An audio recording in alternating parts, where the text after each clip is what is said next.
भिवानी में आज जन समस्याओं को सुनते हुए पेंशन को लेकर क्या बोले उप मुख्यमंत्री दुष्यंत चौटाला, आप भी सुनिए। कल कैबिनेट ने एक ऐतिहासिक निर्णय कि हरियाणा प्रदेश के अंदर सबऑर्डिनेट जुडिशरी के अंदर पूरी तौर पर अब हिंदी का प्रयोग होगा और साथ में महामहिम राष्ट्रपति से महामहिम राज्यपाल निवेदन करे कि हरियाणा पंजाब हाईकोर्ट के अंदर हरियाणा संबंधित तमाम मामलों में हिंदी का प्रयोग हो।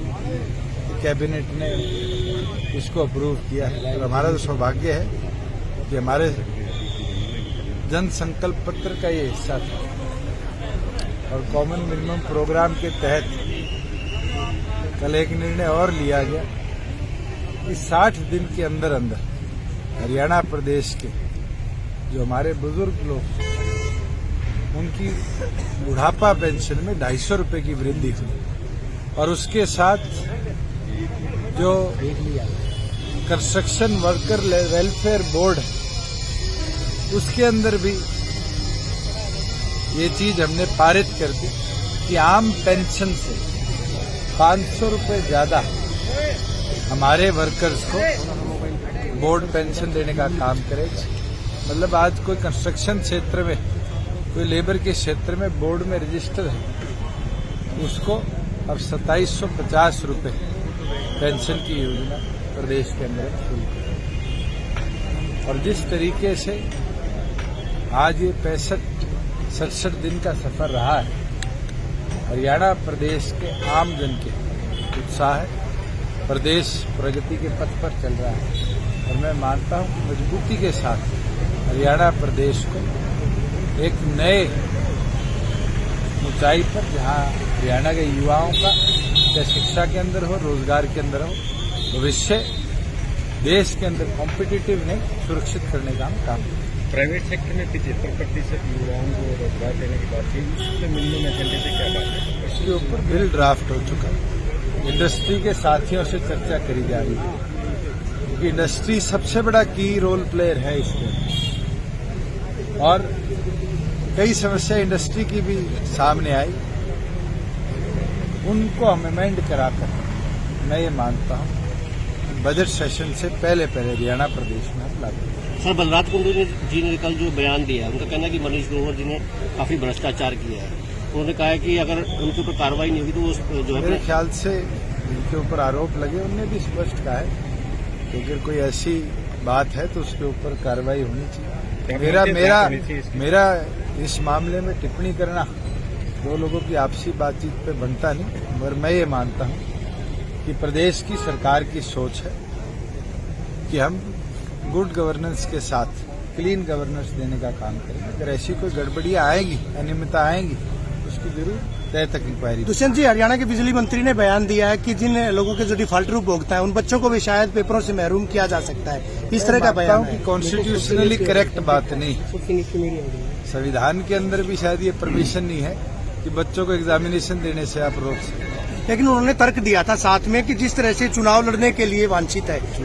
चुनाव एक स्टेट का प्रेरोगेटिव है, जब वो स्टेट इलेक्शन कमीशन तक आता है पंचायती राज एक्ट के अंदर। जब वो नेशनल लेवल पर आता है, एमपी, एमएलए, राष्ट्रपति, प्रधानमंत्री, वहां पर कोई पाबंदियां नहीं। मगर जहां रोजगार की बात है, संवैधानिक संशोधन मेरे को नहीं लगता कि इसके अंदर कार्य हो। अच्छा, जो ऐसी जो सुरक्षित हल्के थे उनको 10 साल की मियाद और बढ़ाएगी, 10 साल तक और वही हल्के। सुरक्षित हल्के नहीं, हर तरह की रिजर्वेशन जी देश के अंदर जो थी, जो देश के संविधान के निर्माण के दौरान रखी गई जी, उसको 10 साल की एक्सटेंशन दी गई है। ये देखते हुए कि आज भी कई ऐसे क्षेत्र हैं जिसके अंदर बराबर डेवलपमेंट नहीं आई और उसको देखते हुए पार्लियामेंट के दोनों हाउसेज ने सर्वसम्मति से पारित किया। 2004 में जब आपकी सरकार, इनेलो की सरकार थी, उस वक्त HISF के जवान भर्ती किए गए थे, पहली मर्तबा भर्ती किए गए थे। जब हुडा गवर्नमेंट आई 2005 में, उसी टाइम उनको हटा दिया गया था। दर की ठोकरें खाने पर वो यूथ मजबूर है। हालांकि जिस तरह से सरकार ने नौकरी उनको दी भी है, यहाँ पर जो है SPO लगाए पूरे स्टेट में, क्या कोई ऐसी योजना है ऐसे जवानों को जो है नियमित किया जाएगा? इसके ऊपर एक कमेटी बनाई हुई, कमेटी अपनी रिपोर्ट जिस दिन सबमिट करेगी उसके आगे उसके ऊपर कदम उठाएगी। इनेलो नेता समानांतर जनसभाएं कर रहे हैं। आज दादा भी पोता भी भिवानी में है, तो किन मायनों में लेते हैं? आज बाहर की तरफ से न्योता था ना, तो मैं सभा कर रहा हूँ और अपना कार्य कर रहा हूँ। उनकी पार्टी का काम वो संभाले। सर बुढ़ापा पेंशन 5100 रुपए की आपने मैनिफेस्टो में कहा। जो शुरुआत है 60 दिनों में के 250 रुपए बढ़ी है, तो धीरे धीरे अभी तो 4 साल और 10 महीने बाकी है। ये विश्वास रखते हैं अगली जो वादा हमने करा है उसके पास जरूर पहुंचाने का काम।